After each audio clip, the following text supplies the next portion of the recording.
नमस्कार। कभी सोचा है कि ये जो हमारी पूरी दुनिया है, हमारी सच्चाई है, इसकी बनावट कैसी हो सकती है? भगवद गीता में इसका एक बहुत ही हैरान कर देने वाला जवाब मिलता है। वो कहती है कि हमारी दुनिया एक ब्रह्मांडीय पेड़ की तरह है। तो चलिए आज गीता के इसी गहरे रहस्य को मिलकर समझते हैं। तो जरा सोचिए, क्या हो अगर हमारी ये जो पूरी दुनिया है, हमारा पूरा वजूद असल में एक उल्टा पेड़ हो। हाँ, आपने सही सुना, एक ऐसा पेड़ जिसकी जड़ें तो हों आसमान में और टहनियां नीचे जमीन की तरफ फैली हों। यह सुनने में भले ही अजीब लगे, पर यही वो विचार है जो भगवद गीता के 15वें अध्याय का सार है, उसका दिल है। तो सवाल ये उठता है कि आखिर ये उल्टा पेड़ है क्या? आइए इस कमाल के कॉन्सेप्ट को परत दर परत समझने की कोशिश करते हैं। गीता में इसकी शुरुआत ही एक जबरदस्त इमेज से होती है। एक ऐसा पेड़ जिसकी जड़ें ऊपर हैं और शाखाएं नीचे। अब ये बात हमारी रोजमर्रा की समझ और लॉजिक के तो बिल्कुल उल्टी है ना? और शायद इसीलिए ये इतनी गहरी और दिलचस्प भी है। इस पेड़ का एक खास नाम भी है, अश्वत्थ।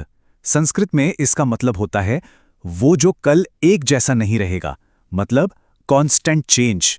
ये नाम अपने आप में ही इस दुनिया की सच्चाई बता देता है कि यहां हर चीज हर पल बदल रही है। पर मजे की बात देखिए, ये बदलाव का सिलसिला कभी रुकता नहीं, ये हमेशा चलता रहता है। और इसीलिए इस पेड़ को अविनाशी भी कहा गया है, यानी जो कभी खत्म नहीं होता। अच्छा, तो अगर हम सब इस बहुत बड़े उल्टे पेड़ का हिस्सा हैं, तो फिर सवाल ये है कि इसकी जड़, इसके तने, इसकी पत्तियों का मतलब क्या है? चलिए अपनी इस हकीकत की एनाटॉमी को थोड़ा और करीब से देखते हैं। इस मेटाफर की खूबसूरती इसकी डिटेल्स में है। देखिए, जो जड़ें ऊपर की तरफ हैं वो हमारा असली सोर्स है, परमात्मा। और इसका जो बड़ा सा तना और टहनियाँ है वो है ये पूरा का पूरा ब्रह्मांड जिसमें हम सब मौजूद हैं। इसके पत्ते वो हैं ज्ञान और हमारे दुनियावी अनुभव। और इस पर जो फल और फूल लगते हैं वो कुछ और नहीं बल्कि हमारे ही कर्मों के नतीजे हैं, कभी सुख के रूप में तो कभी दुख के। अब ये पेड़ बड़ा कैसे होता है? इसे पोषण मिलता है प्रकृति के 3 गुणों से। सात्विक गुण यानी अच्छाई के काम हमें ऊपर की ओर ले जाते हैं, बेहतर लोकों में।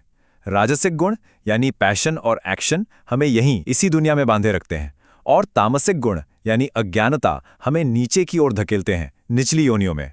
तो मतलब साफ है, इस पेड़ पर हमारा सफर ऊपर का होगा या नीचे का, इसका फैसला हमारे अपने कर्म ही करते हैं। और बात यहीं खत्म नहीं होती, ये और भी कॉम्प्लिकेटेड हो जाता है। हमारी अपनी जो अटैचमेंट्स हैं, हमारा ईगो, हमारी इच्छाएं, ये सब मिलकर नई जड़ें बना लेती हैं। और ये जड़ें नीचे की तरफ बढ़ती हैं, जो हमें इस दुनिया के जाल में और भी कसकर और भी मजबूती से बांध देती हैं। तो अब सवाल ये है कि अगर हम इस पेड़ में इतनी बुरी तरह उलझ चुके हैं, तो क्या इससे निकलने का कोई रास्ता है? बिल्कुल है। और यहीं पर सामने आता है अनासक्ति का शस्त्र। यह सबसे बड़ी मुश्किल पता है क्या है? सोचिए, जब कोई घने जंगल में खो जाता है तो उसे पूरा जंगल एक साथ नहीं दिखता, बस आसपास के पेड़ ही दिखते हैं। ठीक बिल्कुल वैसे ही जब तक हम इस दुनिया की टहनियों में फंसे हुए हैं, हमें इसकी असलियत कि ये शुरू कहाँ से हुआ, इसका अंत कहाँ है, इसका मकसद क्या है, कुछ भी साफ साफ नजर नहीं आता। और गीता इसका एक ही समाधान बताती है, असंगता का शस्त्र, यानी नॉन अटैचमेंट, अनासक्ति। यही वो तेज धार वाला हथियार है जिससे इस दुनिया रूपी पेड़ की गहरी से गहरी जड़ों को काटा जा सकता है। लेकिन अनासक्ति का मतलब ये बिल्कुल नहीं है कि सब कुछ छोड़ के भाग जाओ। नहीं, गीता इसे एक बहुत ही खूबसूरत मिसाल से समझाती है। वो कहती है, कमल के पत्ते की तरह बनो। वो रहता तो पानी में ही है, पर पानी उस पर ठहरता नहीं, वो भीगता नहीं। बिल्कुल वैसे ही हमें दुनिया में रहना है, अपने काम करने हैं, पर इसके सुख दुख में, इसके उतार चढ़ाव में खुद को पूरी तरह डुबोना नहीं है। ये कर्मों से नहीं बल्कि कर्मों के फल से डिटैचमेंट है। ये बहुत जरूरी बात है। तो जरा सोचिए, अगर किसी ने अनासक्ति की इस कुल्हाड़ी से इस पेड़ को काट ही दिया, तो फिर उसके बाद क्या? उस पेड़ के पार क्या है?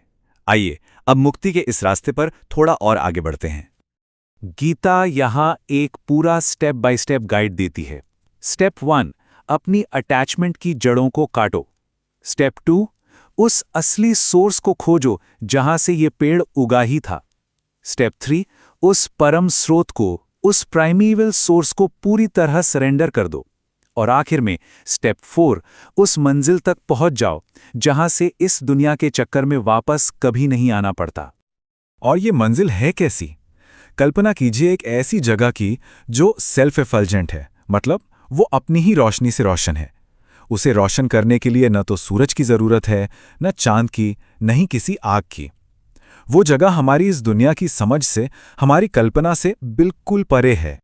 अब इस परम सत्य को और भी साफ साफ समझने के लिए गीता हमें 2 तरह की रियलिटीज के बारे में बताती है। तो इस दुनिया में 2 तरह की सत्ताएं हैं। पहली है शर, यानी द पेरिशेबल, जो नष्ट हो जाता है। ये हमारा शरीर है, ये पूरी दुनिया है जो एक दिन खत्म हो जाएगी।